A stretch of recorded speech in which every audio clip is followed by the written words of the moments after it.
Europa, cada vez más decadente, se está quedando atrás desde un punto de vista económico frente a los Estados Unidos. ¿Por qué razón? Veámoslo. Por ejemplo, hace aproximadamente 2 décadas, el PIB por ciudadano, el PIB per cápita de los Estados Unidos, era más elevado que el PIB per cápita de Alemania o de Francia, sobre todo porque el número de horas trabajadas en Estados Unidos era más alto que en Alemania o en Francia. Una diferencia que al menos en parte se explicaba por sus distintos gravámenes fiscales. El tipo marginal máximo en el IRPF de Estados Unidos es apreciablemente más bajo que el tipo marginal máximo del IRPF en Alemania o en Francia, lo que significa que por cada hora extra que trabajan los estadounidenses, el Estado les roba mucho menos dinero que por cada hora extra que trabajan los franceses o los alemanes, y por tanto el incentivo a trabajar más horas es más elevado en Estados Unidos que en Francia o en Alemania.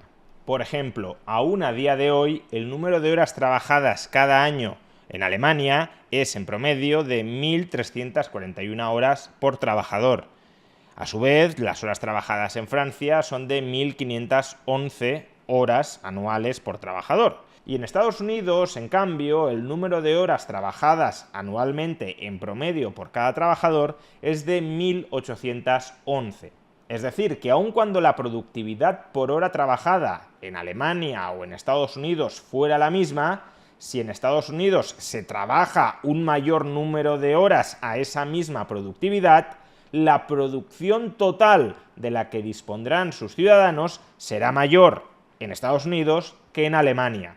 Y este era el principal factor que explicaba los diferenciales de renta per cápita, de prosperidad material entre Estados Unidos y Alemania o Francia hace, como digo, 20 años. Sin embargo, durante estos últimos 20 años ha sucedido un fenómeno adicional que todavía ha abierto más la brecha, todavía ha incrementado más las distancias en términos de renta per cápita entre Estados Unidos y Europa. Por ejemplo, en el año 2008, justo antes de la crisis financiera, la renta per cápita en paridad de poder adquisitivo de los Estados Unidos era de 53.800 dólares anuales, mientras que la renta per cápita de la eurozona era de 34.100 dólares anuales. Es decir, que la renta per cápita de Estados Unidos era un 57% superior a la renta per cápita de la eurozona. A finales del año 2022, sin embargo, la renta per cápita de los Estados Unidos, descontando ya inflación, se ha incrementado hasta los 62.700 dólares anuales, mientras que en la eurozona solo ha crecido hasta los 37.400 dólares anuales. Por tanto, hemos pasado de que la renta per cápita de Estados Unidos fuera un 57% superior a la de la eurozona a que sea un 67% superior. Estados Unidos está creciendo más rápido que la eurozona, cuando en teoría, siendo más rico Estados Unidos que la eurozona, debería tener más potencial de crecimiento más acelerado la eurozona para equipararse con Estados Unidos que no al revés. Pero ¿cuál es el factor adicional que explica esta expansiva brecha entre la renta per cápita de los Estados Unidos y la renta per cápita de la eurozona? Pues que la productividad por hora trabajada en los Estados Unidos ha crecido durante los últimos años mucho más de lo que ha aumentado en la eurozona. En este gráfico podemos comprobarlo. En el año 2023, la producción por hora trabajada, la productividad por hora trabajada en Estados Unidos era casi un 60% superior a la productividad en el año 2000. Y sin embargo, en la eurozona ni siquiera era un 20% superior.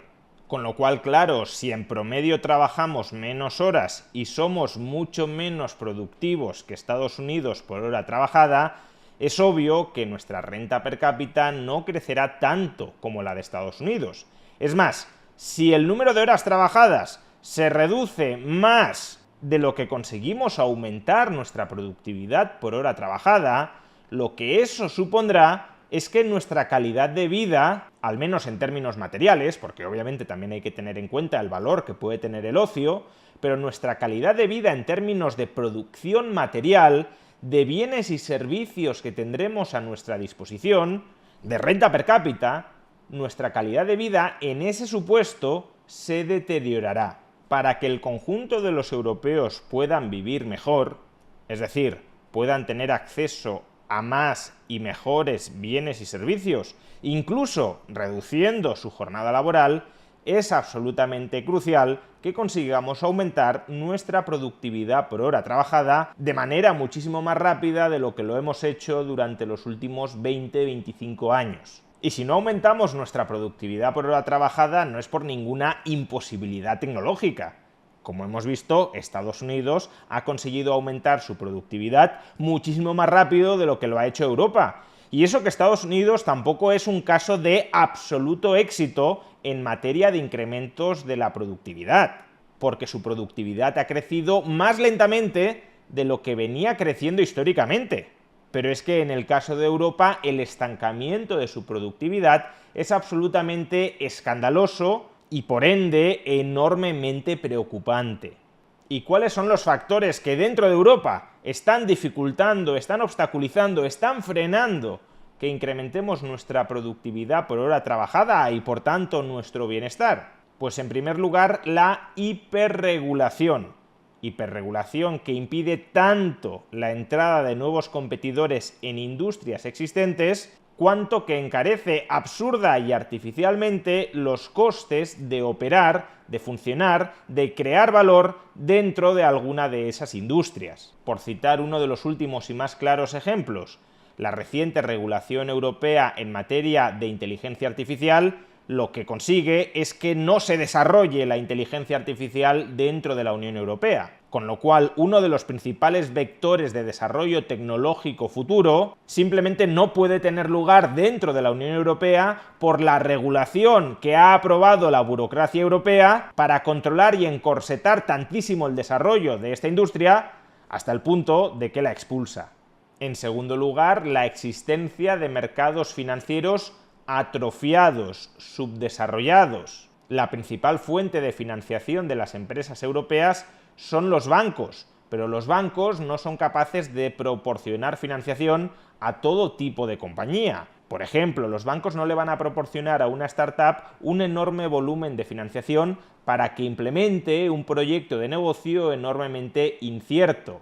Y si la principal vía de obtener financiación son los bancos, pero los bancos solo financian a empresas más o menos consolidadas, más o menos establecidas, más o menos seguras, más o menos previsibles, pues entonces la financiación de nuevas ideas, de nuevos proyectos disruptivos, de nuevos proyectos que incrementen de manera muy apreciable la productividad dentro de Europa, también se ve muy mermado. En tercer lugar, la presencia de una estructura universitaria que no genera capital humano valioso para potenciar el desarrollo tecnológico. En cuarto lugar, un progresivo envejecimiento poblacional que desincentiva el emprendimiento. Y en quinto lugar, una fiscalidad enormemente gravosa, tanto para los trabajadores cualificados cuanto para las empresas, que desincentiva el gasto intensivo en I+D y, por tanto, el desarrollo tecnológico. En definitiva, que todo lo que toca el megaestado europeo, regulaciones, fiscalidad, educación, mercados financieros, lo estropea. Y estropeando todo esto, lo que hace es socavar la capacidad de incrementar la productividad dentro de Europa y, por tanto, nuestra calidad de vida presente y futura.